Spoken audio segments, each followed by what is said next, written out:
Я действительно люблю саморазвиваться, если честно. Я в 33 года переквалифицировался, вот как раз поступил на режиссера, и сейчас я почувствовал, что мне не хватает каких-то знаний, вот какого-то апгрейда, да.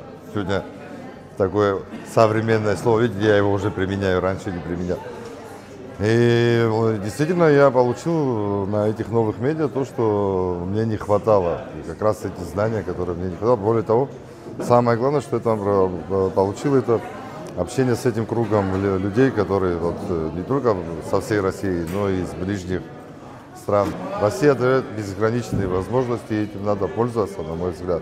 И то, что здесь происходит такой вот модуль обучения, это очень, во-первых, серьезный шаг к приближению друг к другу, да, потому что вы обучаетесь с ребятами из России, вы с ними заводите уже личные отношения, дружеские какие-то, да, и в конечном итоге у вас какой-то продукт может быть тоже совместный. Это все идет в плюс.